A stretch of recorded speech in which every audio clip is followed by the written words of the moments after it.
How about this for a start? Three drones launched near the Saudi border, one hits a generator by a nuclear facility, and now the UAE is investigating. That's the kind of headline that makes you sit up. It really does. And it's just one of the stories we're covering today. Let's dive in. Welcome to DeActa Daily Digest. I'm Joseph. And I'm Juniper. Here are today's top stories. So let's start with the UAE investigating that drone strike near the Baraka nuclear facility. It's been 5 weeks since the US-Iran ceasefire, but this incident shows just how fragile things still are. The fact that one drone actually hit a generator, thankfully without causing a radiation leak, is alarming. It's a stark reminder of how vulnerable critical infrastructure can be, especially in a region as tense as the Middle East. The drones were reportedly launched from the west, near the Saudi border, which raises immediate questions about who's behind it.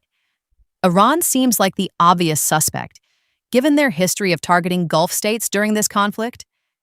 And Iran isn't exactly being subtle. Their state television aired footage of a presenter shooting at a UAE flag and families being trained to use weapons. It's like they're trying to send a message, not just to the UAE, but to the entire region. Or maybe they're trying to shift the narrative. Remember, back in March, Iran launched missiles toward Dimona near Israel's nuclear site. Some analysts think these actions are meant to highlight other countries' nuclear capabilities while Iran faces pressure to curb its own program. That's an interesting angle. And then there's the UAE's response. They've made it clear they won't hesitate to act forcefully if their security is threatened. Reports suggest they've already struck back at Iran, which marks a significant shift from being primarily a target to taking an active combat role. It's a dangerous shift, though. The more countries that get involved, the higher the risk of a broader regional conflict. And let's not forget Saudi Arabia, which has its own complicated relationship with the UAE. They've reportedly fired on Iran too, so this isn't just a two-player game anymore. And then there's Trump's role in all of this. His clock is ticking rhetoric on social media feels like it's setting the stage for something. He's back from China without any clear intervention from Beijing to push Iran toward a deal, which only adds to the uncertainty. It feels like the ceasefire between the US and Iran is hanging by a thread. And with speculation that the US and Israel might resume strikes on Iran, you can't help but wonder how long that thread will hold. And speaking of Israel, their actions in Gaza are another layer to this story. Over 870 people have been killed by Israeli strikes since the October ceasefire. It's devastating, and it shows just how fragile the ceasefire really is. The killing of the Hamas military chief in Gaza City was a major event, but it also drew criticism. Vicky Cohen, the mother of one of the last hostages released by Hamas, called out the timing of the strike. She accused Netanyahu's government of failing to prioritize hostage releases and misleading the public. It's a stark reminder that even within Israel, there's division over how the conflict is being handled. And then you have the global Sumud flotilla, trying to challenge Israel's blockade of Gaza. It's like a subplot to all of this, but it's significant in its own way. It is. These ships are trying to draw attention to the humanitarian crisis in Gaza, but given what happened to similar flotillas in the past, it's hard to be optimistic. The Israeli Navy has a history of intercepting these efforts, sometimes in international waters. It's a bold move, though. The people involved are risking a lot to make a statement. It's a reminder of the human cost of these conflicts and the lengths people will go to for what they believe in. So, shifting gears a bit, let's talk about the second story. The IDF's targeted strike in Lebanon. This one's tied to the broader regional tensions we just discussed, but it's also a story in its own right. Absolutely. The IDF claims they killed Wael Mahmoud Abd al-Halim, a commander for Palestinian Islamic Jihad, in a strike in Lebanon's Bekaa region. They say he was coordinating PIJ operatives with Hezbollah, which is a major concern for Israel.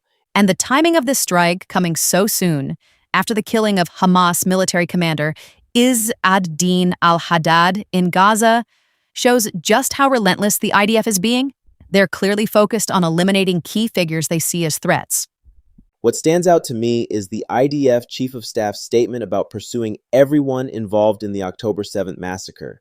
It's a chilling reminder of how personal and deeply felt these conflicts are for those involved. There's a sense of justice or revenge, depending on your perspective, that's driving these actions. And yet, these targeted strikes come with their own set of risks. The potential for civilian casualties, the possibility of escalating tensions with Hezbollah, or even Lebanon as a whole. It's a delicate balance. It really is. And it's a reminder of how interconnected everything is in this region. A strike in Lebanon isn't just about Lebanon, it's about Hezbollah, Iran, Israel, and even broader international dynamics. Speaking of interconnected stories, let's move on to something a little lighter. Udonis Haslem's transition from NBA veteran to TV analyst is such a fascinating story. It really is. Haslam's honesty and authenticity make him stand out in a world where a lot of commentary can feel rehearsed or overly polished. He's not afraid to call it like he sees it, but he does it in a way that's constructive rather than mean-spirited. That's what I love about him. Take his comments about Anthony Edwards shaking hands with Spurs players during a timeout. He didn't just criticize Edwards, he explained why he wouldn't have done it and what it means to be a leader in that moment. Right? And he tied it back to his own experiences and values. He's old school for sure, but that perspective adds so much depth to his analysis. And it's not just about basketball for him. He's able to connect with players on a personal level, whether it's offering advice to DeAndre Ayton or chatting about WWE stars with Tyrese Halliburton. It's that balance of being a mentor and an analyst that makes him so compelling. He's not just breaking down plays, he's building relationships and offering insights that go beyond the game. And his career journey adds to his credibility, from going undrafted to becoming a 3-time NBA champion and now a respected analyst. Haslem's story is one of perseverance and authenticity. It's also interesting to see how his relationships with former rivals like Dirk Nowitzki have evolved. They went from being fierce competitors to colleagues who clearly respect each other. That respect is key. It's what allows him to be so honest without alienating people. Whether he's critiquing a player, a coach, or even a front office, you know it's coming from a good place. And that's what makes him such a natural for this role. He's not just analyzing the game, he's sharing his life lessons and experiences in a way that resonates with people. Exactly. Whether it's the high-stakes world of Middle East politics or the more personal realm of sports commentary, these stories all come down to people navigating complex, interconnected worlds. And that's what makes them so compelling. Well said. I think that's a good note to end on. Until next time. Until next time.